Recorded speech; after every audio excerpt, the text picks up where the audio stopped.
हरे कृष्ण चॅनेलवर तुम्हा सर्वांचं मनापासून स्वागत। आज आपण एका अशा विषयावर बोलणार आहोत जो 5000 वर्षांपूर्वीचा असला तरी आज तुमच्या आणि माझ्या घरातल्या गोष्टीसारखा आहे।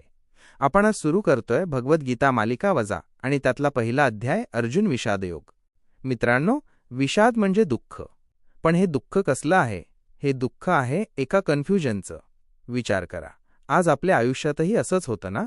घरचे म्हणतात एका मुलीशी लग्न कर, पण आपलं मन कोणा दुसऱ्यातच असतं। ऑफिसमध्ये बॉस म्हणतो हे चुकीचं काम कर, पण आपला आत्मा आपल्याला टोचत असतो। किंवा कधीकधी घरच्याच माणसांशी प्रॉपर्टीवरून भांडण होतं आणि वाटतं काय चाललंय हे सगळं? का करतोय मी हे? नेमकी हीच अवस्था त्या दिवशी महान धनुर्धर अर्जुनाची झाली होती। कुरुक्षेत्राचं मैदान, ज्याला धर्मक्षेत्र म्हटलं जातं, एका बाजूला अधर्माचे प्रतीक असलेले कौरव आणि दुसऱ्या बाजूला धर्माचे रक्षक पांडव। युद्धाचा शंख फुंकला गेलाय। त्या अंधराजा धृतराष्ट्राला कळत नव्हतं की तिथे नक्की काय चाललंय, म्हणून तो त्याचा सारथी संजयला विचारतो, धर्मक्षेत्रे कुरुक्षेत्रे समवेता युयुत्सवः मामकाः पांडवाश्चैव किं कुर्वत संजय। धृतराष्ट्राने विचारलं, संजया, माझ्या मुलांनी आणि पांडवांनी काय केलं? मित्रांनो, इथे लक्ष द्या। त्याने म्हटलं मामकाः म्हणजे माझे पुत्र। इथूनच सगळा घोळ सुरू होतो। आपणही म्हणतो ना, हा माझा मुलगा, हे माझं घर, ती माझी इज्जत। हा माझेपणाचा मोह माणसाला आंधळ करतो, जसं धृतराष्ट्राला केलं होतं। अर्जुन श्रीकृष्णाला म्हणतो, हे अच्युता, माझा रथ दोन्ही सेनांच्या बरोबर मध्यभागी नेऊन उभा कर। मला बघू दे, मला नक्की कोणाशी लढायचं आहे। कृष्ण हसले आणि त्यांनी रथ बरोबर मधोमध नेला। अर्जुनाने नजर फिरवली आणि त्याच्या पायाखालची जमीनच सरकली।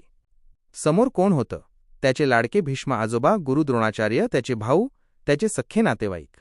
अर्जुनाचं शरीर थरथरायला लागलं। तो कृष्णाला म्हणतो, सीदंती मम गात्राणी मुखंच परिशुष्यती। म्हणजे कृष्णा, माझं शरीर गळून पडतंय, तोंड कोरडं पडतंय। अरे, ज्यांच्या हाताला धरून मी चाललो त्यांच्यावर मी बाण कसा चालवू? या राज्यापेक्षा मला मरण परवडलं। मित्रांनो, विचार करा, एखाद्या मुलीला घरच्यांच्या इच्छेविरुद्ध करिअर निवडायचं असतं तेव्हा तिची अवस्था अर्जुनासारखी होते। एखाद्या प्रामाणिक माणसाला जेव्हा भ्रष्टाचारी लोकांसोबत काम करावं लागतं तेव्हा त्याचं मनही असंच रडतं। अर्जुन म्हणतो, हे युद्ध करून कुलनाश होईल, धर्म संपेल, मला हे युद्ध नकोच। आणि शेवटी काय होतं? तो महान योद्धा, ज्याच्या गांडीव धनुष्याचा दरारा पूर्ण जगात होता, तो ते धनुष्य खाली टाकतो आणि रथात खाली बसून ढसाढसा रडायला लागतो। पण मित्रांनो, खरी गंमत इथूनच सुरू होते। भगवद्गीता सांगते की हे खचून जाणं वाईट नाही, कारण जेव्हा आपण पूर्णपणे हार मानतो आणि कृष्णाला शरण जातो तेव्हाच खऱ्या ज्ञानाचा प्रकाश मिळतो।